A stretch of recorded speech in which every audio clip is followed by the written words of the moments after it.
আসসালামু আলাইকুম এভরিওয়ান, কি অবস্থা সবার? আশা করি সবাই ভালো আছেন। আলহামদুলিল্লাহ আমিও ভালো আছি এবং অ্যানাদার একটি ব্লগে আপনাদের স্বাগত জানাচ্ছি। সকালবেলা ঘুম থেকে উঠে নিজের বেডটাকে আগে ক্লিন করা আমি প্রেফার মনে করি। বেডটা ক্লিন হয়ে গেলে ঘরের অর্ধেক কাজটাই কমপ্লিট হয়ে যায় এবং যখন হাজব্যান্ড বাসায় থাকে তার ছুটির দিনগুলো অনেকটা সময় লেট করে ঘুম থেকে ওঠা হয় এবং নাস্তাটাও লেট করে করা হয়। যেমন আজকের দিনটি ছিল, আজকে আমার হাজব্যান্ডের ছুটি ছিল, সে বাসায় ছিল।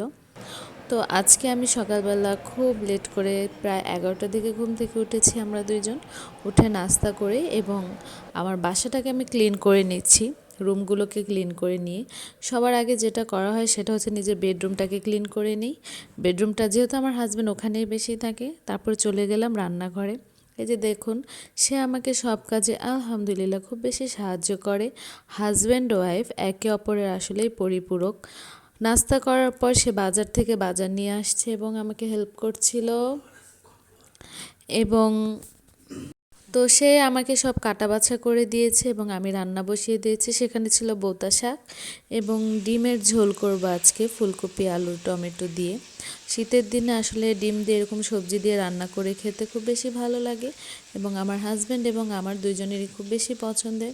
যদিও ডিমটা আমি খুব বেশি লাইক করি না, কিন্তু আমার হাজব্যান্ডের ডিম খুবই পছন্দের। তো সেখানে শাকটা বসিয়ে দিয়েছি এবং সে অ্যাজ ইউজুয়াল আমাকে সব কাটাকুটি করে দিচ্ছিল। এই যে বউতা শাকের সাথে কিছু সিম কেটে দিয়েছিলাম যাতে অবশ্যই আমার শাকটা একটু আঠালো হয়। তো এই যে শাকটা খেতে অনেক বেশি টেস্ট হয়েছিল এবং ঝালও হয়েছিল।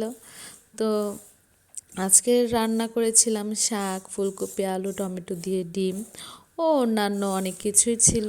তার মধ্যে ডিম রান্না কমপ্লিট এখানে, সেখানে শাকটাও রান্না করা যেটা করে গিয়েছিলাম এবং যা যা রান্না করলাম আজকে করে এই যে শাক ভাজি অন্যান্য রান্না এবং ডিমের ঝোল, সাথে ছিল ডাল, গতকালের মুরগির মাংস এবং শুটকি ভর্তা, মোস্ট ফেভারেট।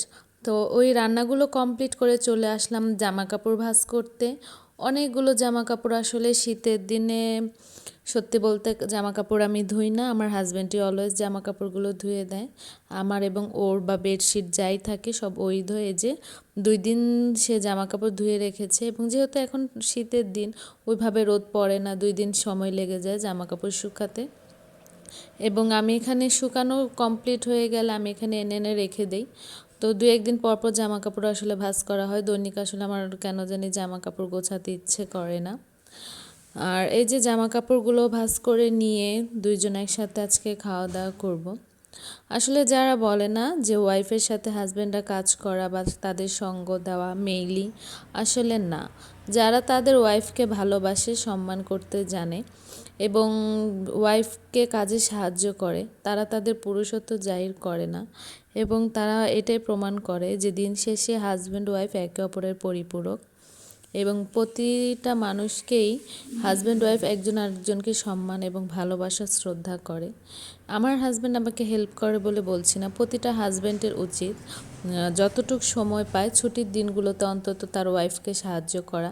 ক্যামেরার সামনে হয়তো টুকটাক কাজ দেখানো হয়, ক্যামেরার বাইরে অনেক অনেক কাজ করতে হয় মেয়েদের। একটা সংসার আসলে এভাবেই চলে না, প্রতিটা মেয়েই তার তার সংসার অনেক বেশি দায়িত্বশীল কাজ করে থাকে। একটা সংসার সামলানো খুব ছোট একটা বিষয় না। হাজব্যান্ড ইনকাম করলেও বউয়ের উপরে কিন্তু সংসারের সম্পূর্ণ চাপটাই থেকে যায়।